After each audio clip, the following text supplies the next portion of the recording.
Hello, listeners. Welcome back to our Theater Escape podcast, because I don't really remember the name. Today's episode, we have Miss King. She is a first year drama teacher and director at Hoover High School and graduated last year from Simpson College. So, just to break right into it, what was your story before becoming a theater teacher slash director?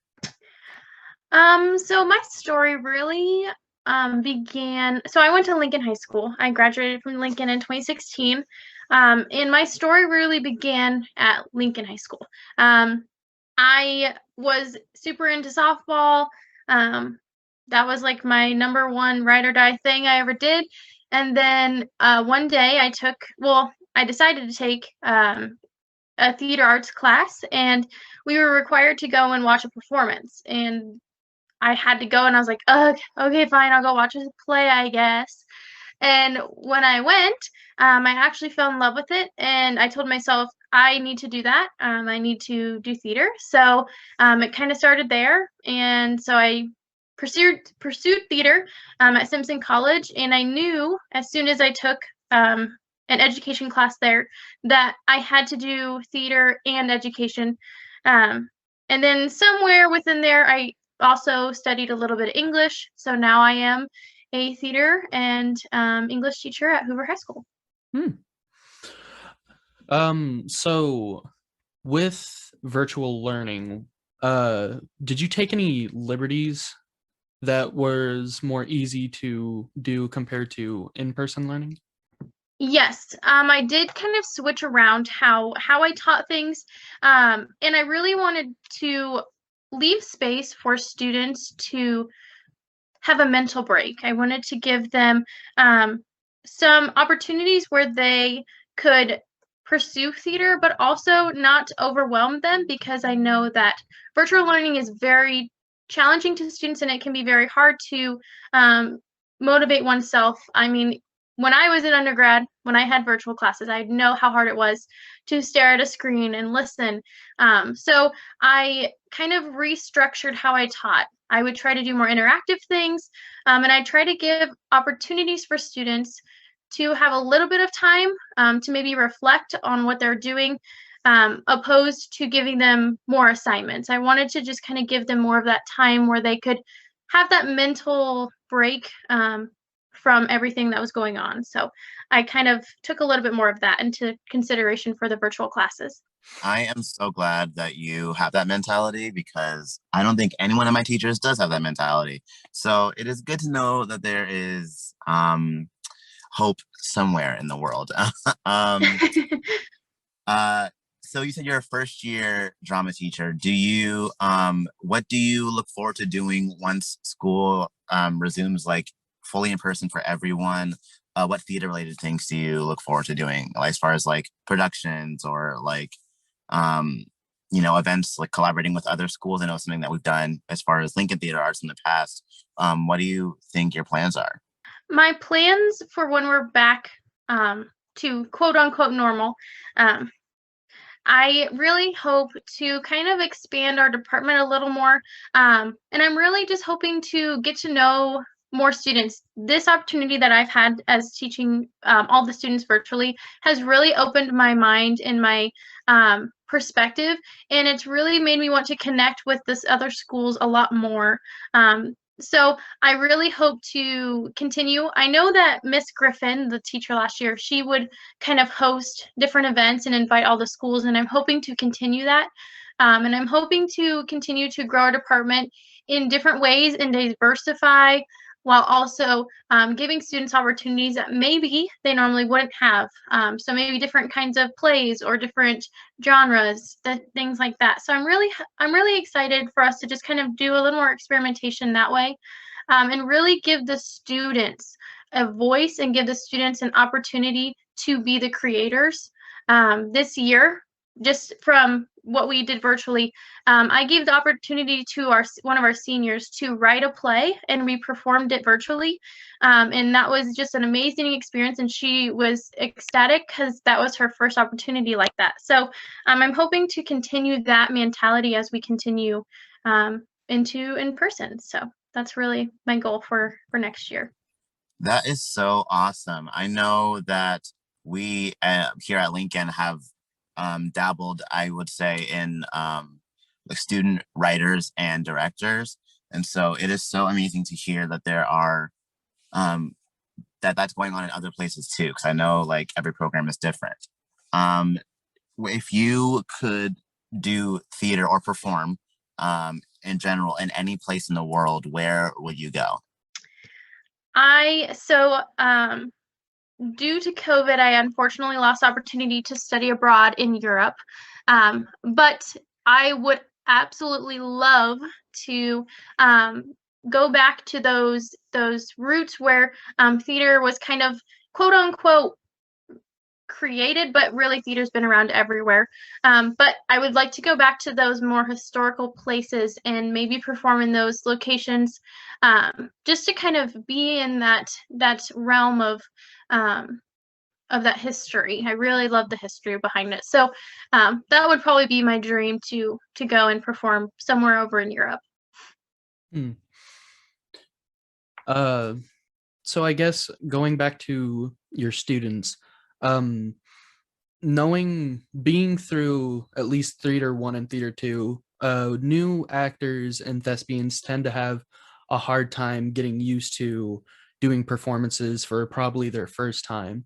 So what have you done to, I guess, guide those new actors? Yes, I have found that being my first year, so I have also found that it has been challenging for some students to really start the process. Starting the process is probably the hardest part of any type of performance. So what I have really done is I have taken us back to the basics. So we do script work first. We do blocking. I give them some materials, and they really kind of figure out that stuff together. And I've also created some collaboration within that. So I give them, I tried to give our virtual kids some scenes and stuff, and they did an amazing job with it. So I really just give them those opportunities, and I'm trying to just get them into the door, like get their foot through the door so that they can start that process. Because like I said, starting is the hardest. So once we get that process going, I found that students have done a really great job of owning their performance and owning their characters. So it always makes it a little easier once you do that deep dive. For sure, for sure. Definitely younger experienced actors do have that hard time of portraying that character. And although the audience may not be able to completely recognize it, they definitely could pick out a detail or two. With that being said, we are going to was there like a specific technique that you use there that you could also use for, I guess, a more skilled actor that could still Yes. correlate? For something I used and I like a lot is creating character bios and looking at motivations and oh my gosh, what's the word? Objectives. Looking at motivations and objectives. I have my intro students do that, but I do realize that they don't fully understand why that's important because they're just starting out. But the more seasoned and the more acquaint actors and actresses that are maybe in more the advanced classes, they really see the importance of that, and I think figuring out those specific ideas in any kind of a script really helps that person make those deeper connections, and it helps that person feel as though they created an experience when they do the other little bit of work there. So that is one specific kind of a kind of like a activity that I've incorporated that I think has really helped advance all types of actors from all backgrounds. Definitely. A lot of the time, knowing certain characters might not seem like well fleshed out because they might only have a sentence or two. Like using those techniques definitely, I guess, reveals something that they might have not seen before so that they can incorporate it into their performance to make it even more than what they can do at that current point. Marquise, do you have anything to ask? Can I just say, I've never taken a theater class. My schedule has just never had the room for it. But from the sound of it, I would love to be in your theater class, to be honest. But yeah, no, I just think that um, I love that you have just like gotten out of college. So like it's a pretty much clean slate, I guess, in a way, which is very exciting on both ends, I'm sure. And so would you have any advice for seniors that are graduating high school about to go into college, or people who may be on the fence about a theater career or a performance career? Anything that might, persuade them one way or another, just helpful tips for their journey in the future?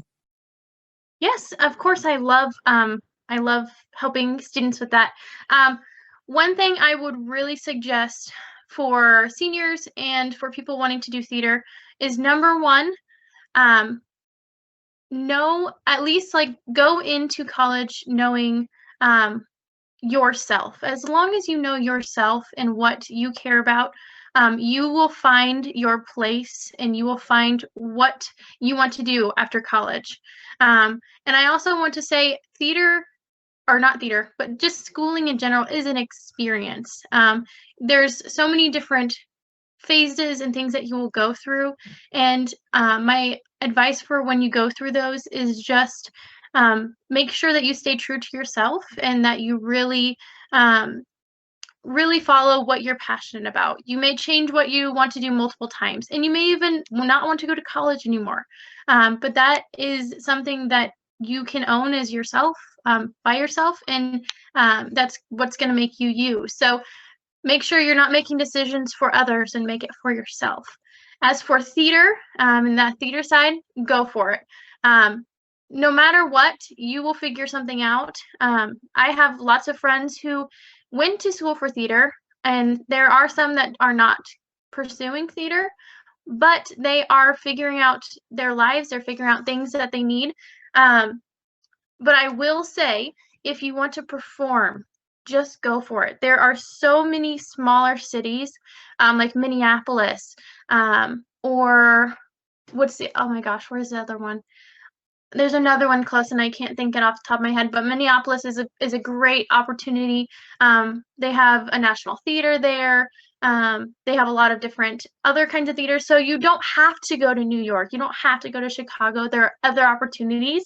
But just know that if you are passionate, go for it, because your passion will drive you to do well and be willing to try different things and try new things. Um, that's probably the biggest thing I can say for anyone wanting to go for theater. So, Well, that was beautifully said. I appreciate the advice. I'm a senior in high school also, so that was very helpful, and I do appreciate that so much. And with that being said, I think it is time to conclude this week's podcast.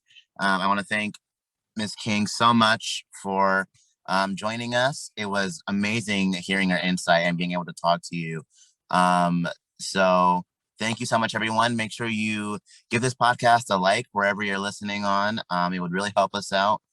We are trying to build a name for ourselves. So share it with your friends, share it with anyone who's interested in performance related things. And we will be back with another Lincoln Theater Arts Theater Escape podcast in a few weeks. Thank you so much, everyone.